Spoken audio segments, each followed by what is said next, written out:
¿Cuáles son los escenarios para el país en 2020, en el segundo año del gobierno de López Obrador? ¿Logrará la 4T consolidar en este segundo año y sobre todo reactivar, reimpulsar el crecimiento, o será un año como el primero de estancamiento económico? Mucho ojo con las cifras de empleo, que quizá vayan a ser el primer indicador de lo que podemos esperar en lo que venga en este 2020. Soy José Buendía, gracias por estar con nosotros en este programa en el que todas las ideas se pueden cuestionar siempre que se debatan. Le dejo mi Twitter, José Buendía MX, y ahora acompáñame, vamos a ver unos datos y arrancamos aquí en el foro con nuestra discusión de hoy. El 2020 inicia con la agenda de prioridades legislativas de Morena prácticamente concluida en el primer año del gobierno, pero sin que se haya despejado la incertidumbre sobre los escenarios de la transformación que ofrece y los resultados para el país. El Ejecutivo ha hablado de convertir a México durante su mandato en un país con estándares sociales y de igualdad como la de los países escandinavos, como ostentan algunos de los mejores sistemas de salud y educación pública. Los críticos y la oposición van al país a deslizarse hacia un régimen como el de Venezuela y caer en el desorden económico del país sudamericano, a pesar de que el gobierno de la 4T hasta ahora ha mostrado una gran ortodoxia para mantener indicadores como la inflación o el déficit público, con una política de austeridad del gasto público que son básicos para la estabilidad macroeconómica. En medio de tan distintas expectativas, la Cámara de Diputados se prepara para la elección de consejeros electorales y el intento por concretar una reforma fiscal que resuelva la insuficiencia de recursos públicos para este año. Posiciones. 1. En su primer discurso de 2020, López Obrador reprochó que en gobiernos neoliberales no haya alzado la voz para protestar contra la entrega de 90 millones de hectáreas para la explotación minera. 2. Santiago Urquiza, presidente central de Corretajes, aseguró que los mercados ven este año con optimismo y una mejor dinámica económica, pero quieren una mayor visibilidad de las políticas que implementa la administración de López Obrador. 3. El coordinador de Morena en el Senado, Ricardo Monreal, expresó a través de su Twitter en un balance del año que tasas de interés a la baja, tipo de cambio revaluado, inflación controlada, déficit público contenido y endeudamiento en cintura. ¿Cuáles son los escenarios para el segundo año del gobierno de López Obrador? Arrancamos con opiniones encontradas. Muchas gracias por estar con nosotros. ¿Cuáles son los escenarios para este año? Es lo que casi todos se preguntan en este arranque de 2020. José Luis de la Cruz, presidente del IDIC, muchas gracias por estar con nosotros. Un placer. Más que gusto que usted es el primer día del año para saber qué es lo que podemos esperar en materia económica. Héctor, muchas gracias. ¿Cómo estás? Héctor Villarreal, presidente del CIEP, ¿cómo estás? Y además de la Escuela de Gobierno del TEC de Monterrey, y que no se nos olvide para que no nos vaya a regañar Alejandro Poiré. Mariana, como siempre, hola, querido un Pepe. Placer. Muy buenos días, muy buen año. Como todos los lunes. Como todos los lunes. Ya llevamos un año, ¿verdad? Ya más de un año. Más de un año. Más de un wow, año. Se me ha ido rapidísimo, gracias. Sí, muchas gracias y muy buenas noches. José Luis, pues de entrada, ¿cuáles son los escenarios que estás pensando para la economía de este país? ¿Se va a consolidar la 4T y va a aprovechar las condiciones para relanzar el crecimiento? ¿Vamos a alcanzar a los nórdicos, como ya en algún momento prometió el presidente? En los primeros 2 años dijo nivel de sistema de salud igual que Noruega o Suecia, o los catastrofistas que están viendo Venezuela caer, vernos caer como Venezuela, o simplemente vamos a seguir un poco en la mediocridad pues, que hemos venido trayendo, no de este, sino de los últimos gobiernos. A mí me parece que México va a seguir siendo México, es decir, las condiciones estructurales del país se van a acabar imponiendo. Al final del día, durante los últimos 30 años, lo que nosotros hemos observado es un país que tenía la capacidad de crecer entre 2,5% en promedio, que fue básicamente lo que ocurrió durante el sexenio pasado, pero que el 2019 no pudo siquiera tener un desempeño positivo. El dato cerramos en cero. Bueno, el dato acumulado enero-noviembre con la última información que dio INEGI es menos 0,1% en promedio. en donde la actividad industrial acumuló 13 meses de caídas consecutivas, es decir, la recesión en ese sector es muy evidente, pero en donde las noticias además que se acumularon desde Estados Unidos tampoco son muy favorables. Particularmente dos sectores que son los relevantes, el sector automotriz, que cerró también con malas ventas en Estados Unidos y en donde la perspectiva para este año en aquel lugar también es negativa, y maquinaria y equipo, que es fundamentalmente la columna vertebral de las manufacturas para México. Entonces, en ese sentido, cuando nosotros observamos además que el paquete económico para el año que entra trae inversión en retroceso en la parte pública, en donde el propio gasto de gobierno estructuralmente tiene valor agregado negativo. De acuerdo al INEGI, entre 2004 y 2018, la tasa de variación promedio del gasto público en los 3 niveles de gobierno es 0, o sea, no genera valor agregado y por lo tanto no impacta el crecimiento, es una variable de flujo en realidad. Esto no va a cambiar, no se va a transformar. ¿Tú lo que ves es 2.20, permanencia del estancamiento? ¿Vamos a seguir estancados? Y para mí hay un foco rojo que ya debe estar sobre la mesa, es lo que ocurre en el empleo. Ajá. Es al final Eso ya lo adelantamos, ya te di crédito. En efecto, primer indicador fuerte. Al final del día, el último reporte del IMSS, que contabilizó desde diciembre hasta noviembre, es decir, el último año, lo que planteó es una generación de empleo de 346,000 puestos de trabajo en los últimos 12 meses. Esto que implica muy lejos del millón 200,000 puestos que se requieren, y la pregunta va a ser si eso se replica en este diciembre, el reporte que saldrá en unos días. Al final del día, la pregunta va a ser qué va a pasar con el consumo privado, que ha sido la variable junto con lo que ocurrió en los primeros meses en Estados Unidos el año pasado, qué va a ocurrir, cuál va a ser el impacto que va a tener sobre una economía que de por sí no creció. ¿Cómo están tus perspectivas? Héctor Villarreal, José Luis lo veo un poco, digamos, estructuralmente pesimista. ¿Cómo estás tú? Mira, ¿Ves que levante esto, que levante la economía este año, o ves estancamiento? creo que con respecto a 2019 deberíamos esperar un mejor año y me parece que va a tener que ver con cuestiones de demanda agregada. Hay variables que todavía habrá que observar. Ya platicaba José Luis, vamos a ver cómo se comportan exportaciones. Nosotros no estamos augurando un consumo tan desfavorable. Habrá que ver qué pasa con las tasas de interés que sí venía de alguna manera deteniendo. Entonces, habrá que ver qué ocurre con política monetaria. De las tasas. Sí, que debe de haber un efecto relativamente directo. Creo que por el lado del gasto del sector público ya se recorrió una curva de aprendizaje. Algo que afectó mucho en varios meses del año pasado era que no se sabía gastar. Bueno, ya viste que están diciendo que van a gastar la mitad del presupuesto en los primeros 6 meses del año. No sé si tú lo creas. Quizá... Dice Hacienda hoy, No sé... Yo creo que al menos va a haber el esfuerzo porque no ocurra lo del año pasado. Y me parece que todo eso debe de traerle algo de oxígeno a la economía.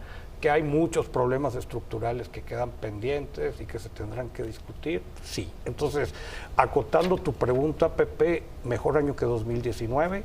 Me parece que sí, con muchas tareas pendientes. Pero no ves estancamiento, ¿o No. sí? No ves, o sea, sí ves a la economía creciendo. Pues al menos más que en 2019. Digamos que eso no está, No, mira, yo digamos creo que muy difícil, Hacienda- no está muy complicado. Hacienda, y digo, para irle poniendo números, Hacienda trae en paquete económico, esperan un crecimiento de 2% del PIB para 2020.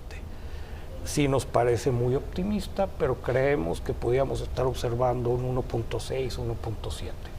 Casi todas las variables han sido Ojalá. puestas sobre la mesa económicas, Mariana, pero tú cómo ves la parte política. Traes la firma del TEMEC, pero hay también asuntos importantes en términos de gobernabilidad, que creo que no son fáciles de separar de la parte económica. ¿Cómo Y ves antes que eso, ¿cuáles son tus escenarios? Empieza el presidente reconociendo que, aunque suena triunfalista en otras áreas, en donde sí reconoce que está en deuda es en el tema de la pacificación del país y de los niveles de violencia que llegaron a récords y que no se habían visto, ¿no? Entonces, partiendo de ahí, ¿qué podemos esperar? Quisiera yo ser positiva.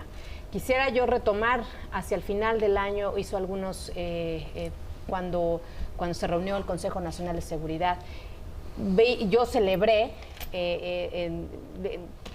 celebré el que haya ya incluido en su discurso el que debe haber coordinación con las entidades federativas, como que le está apostando a una coordinación con las entidades federativas en materia de seguridad. Celebré también que ya en su discurso por lo menos aparecía el tema de la Procuración de Justicia y de las policías municipales.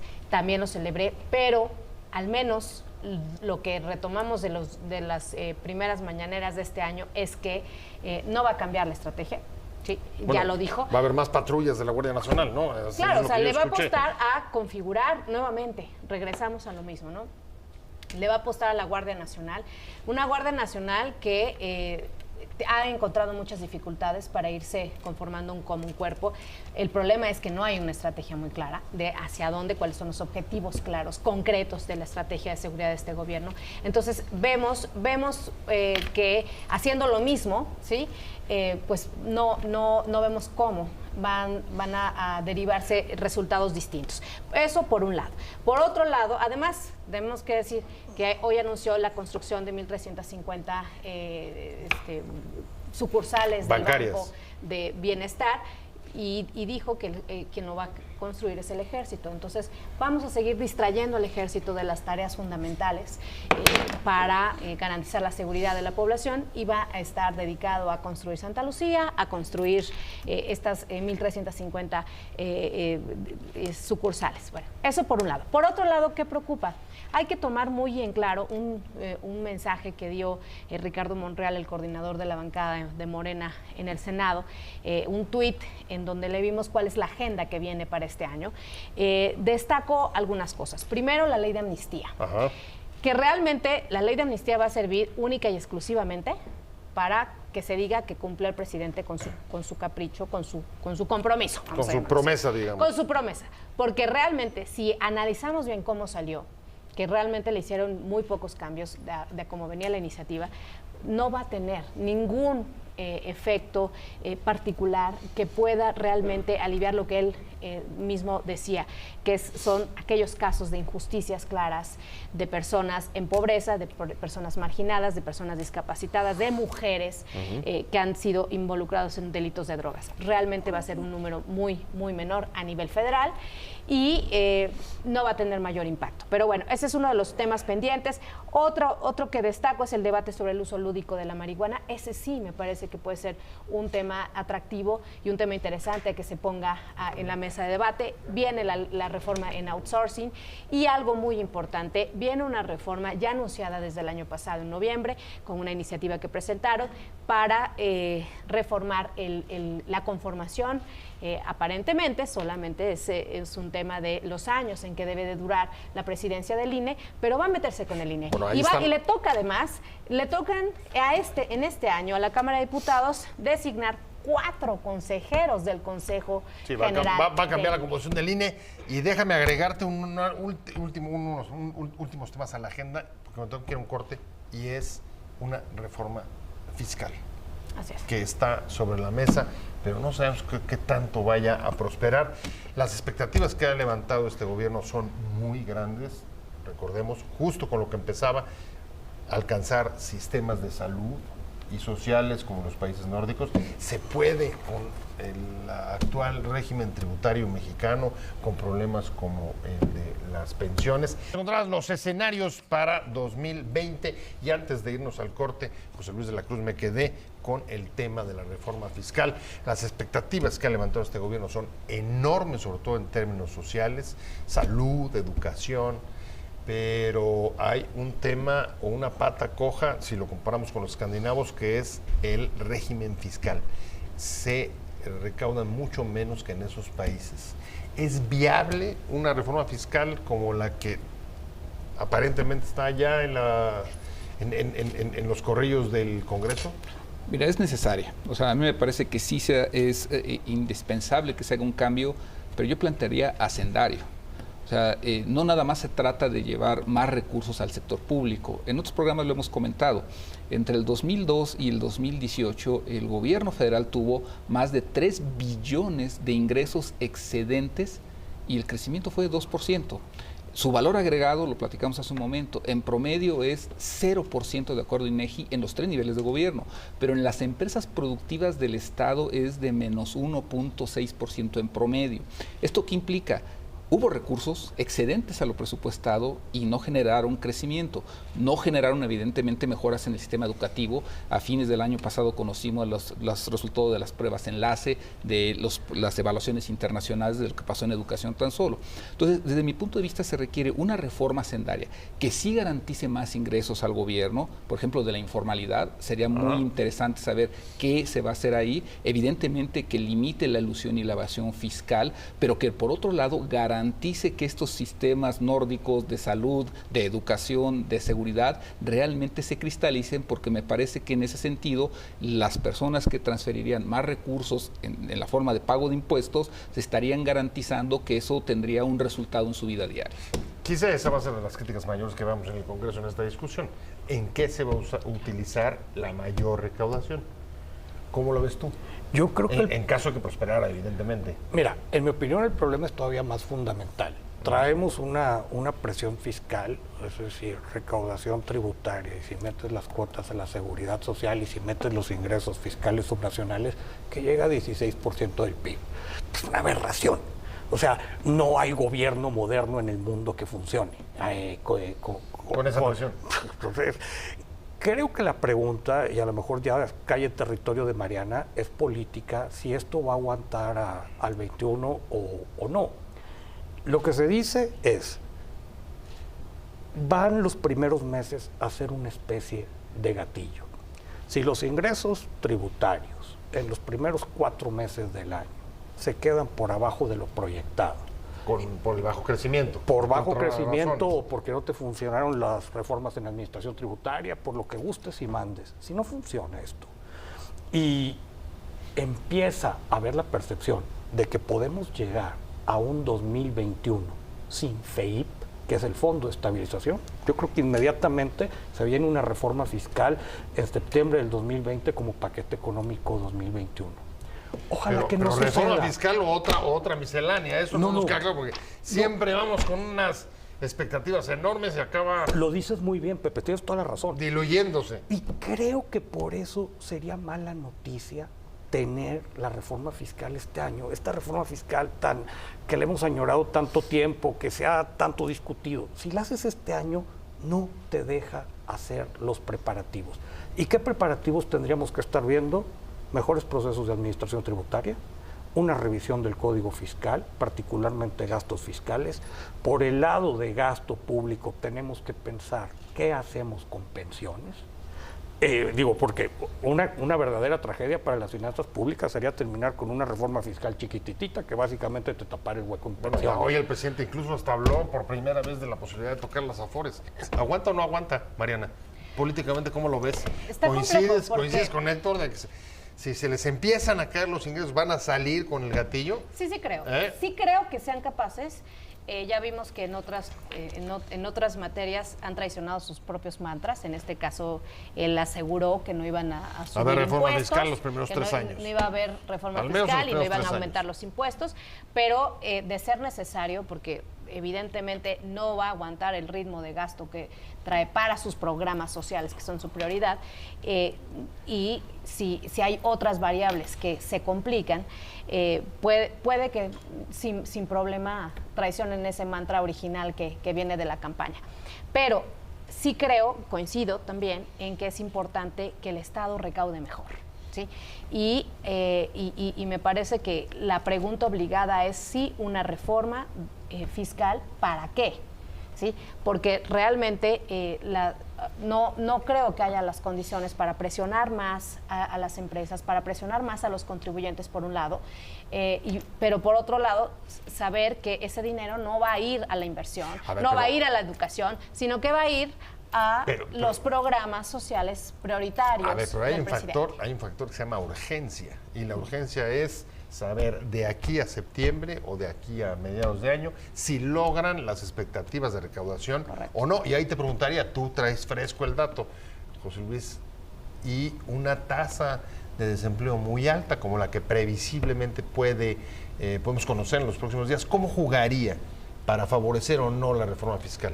A ver, mira, yo Y plantearía... por supuesto la recaudación. El antecedente inmediato del cierre del 2019 lo que anuncia es que de aquí a marzo, abril, los datos de recaudación no van a ser mejores. Y déjame explicarme por qué. Si uno ve los ingresos tributarios, aquellos que dependen del ciclo económico, IVA, impuestos sobre la renta, y dejamos a un lado los impuestos especiales, que esos han sido un salvavidas para la administración pública, lo que tenemos es una recaudación tributaria que ya está afectada por el ciclo económico, tanto por la menor recaudación de IVA e impuestos sobre la renta.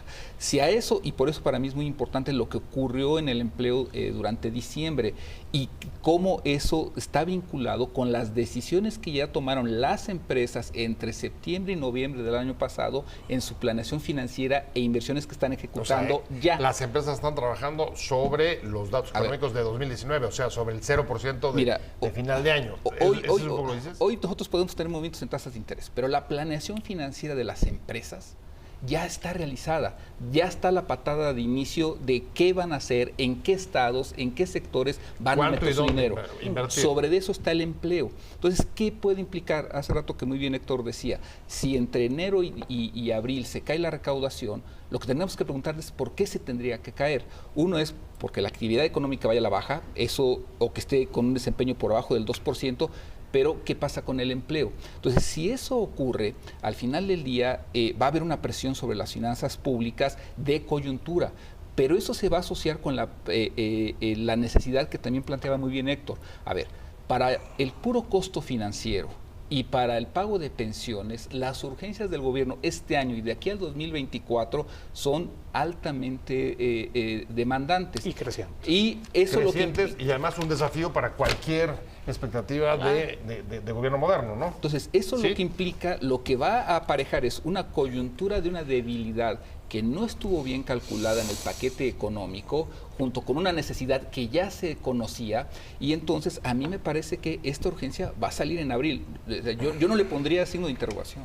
O sea, tú apuestas a que el gatillo se va a disparar en abril. Las condiciones para que ello ocurra, baja recaudación y necesidades, y que van a tener que empezar a utilizar el fondo como ya lo estamos usando para pagar el seguro de las coberturas, ¿no? Al final del día esas condiciones van a estar, no sé si lo van a decidir. O sea, el duelo ya está en la calle, por decirlo, digamos, en términos de western.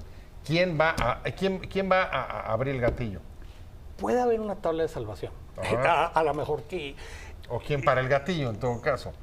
Yo creo que algo que traen bajo la manga, a lo mejor no les funciona, pero sí hay expectativas en eso, tiene que ver con la recaudación por IVA.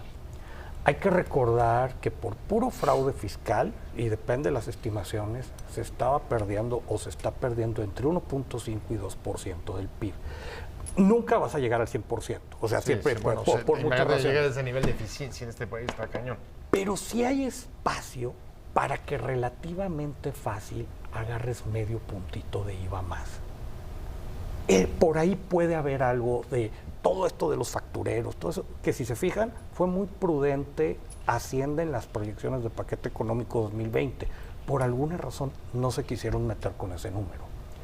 Si les da en el primer semestre 2-3 décimas de punto más de recaudación, sí brincamos el año, si no, no. A ver, junto con eso, y voy a regresar contigo, Mariana, están interrogantes sobre, evidentemente, si habría consenso con la oposición. Bueno, ¿dónde está la oposición? ¿Qué planteamientos haría la oposición sobre esto? Pero también interrogantes sobre lo que tú mencionabas antes, y cómo la inseguridad puede afectar o no el desempeño de la economía. Claro.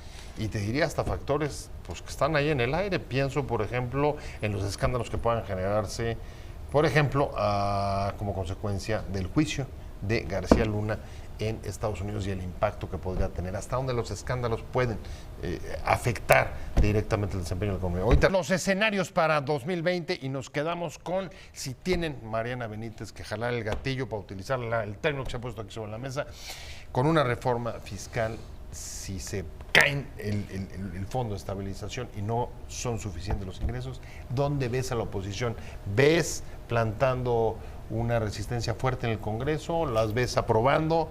¿Dónde lo ves? Digamos, solamente como termómetro de dónde puede estar yo no veo que a lo largo del año. Yo creo que si el gobierno plantea esta reforma de la que estamos platicando este mismo año, va a quedar aprobado. O sea, yo no creo que haya, más allá de algunas expresiones y probablemente el PAN, una parte del PAN no la apoye, pero el resto de los partidos, o sea, ves me un parece poco de que pataleo sin problema apoyarían. apoyarían. Y se subirían a la iniciativa.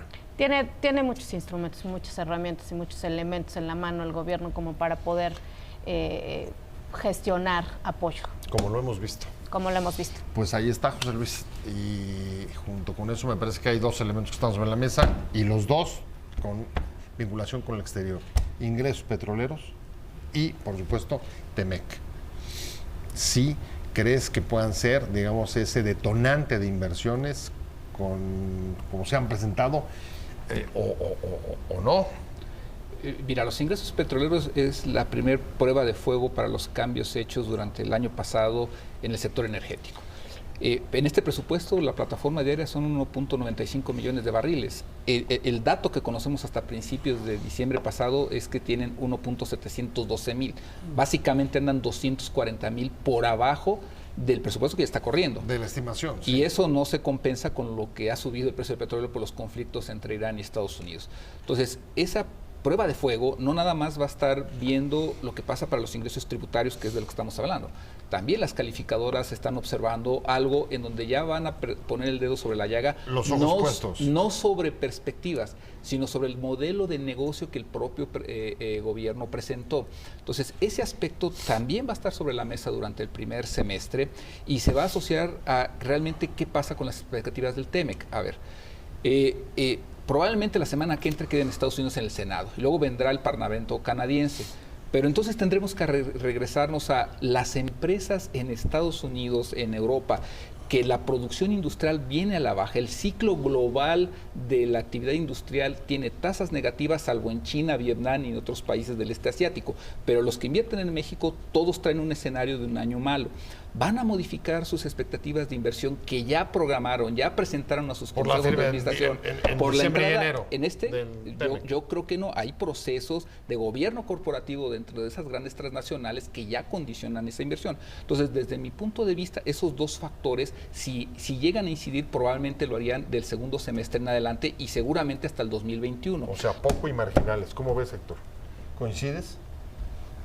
Mira, a mí me parece que lo del TEMEC va a tener una parte simbólica muy grande. Venimos de varios años de volatilidad donde apenas se estabilizaba por alguna razón la economía y surgía algo. Ojalá que la confianza brinque pronto y que eso se traduzca en inversiones. José Luis tiene un buen punto, no tienen por qué ser inmediatas. Vamos a ver qué está guardado, qué no. Y creo que de la mano de...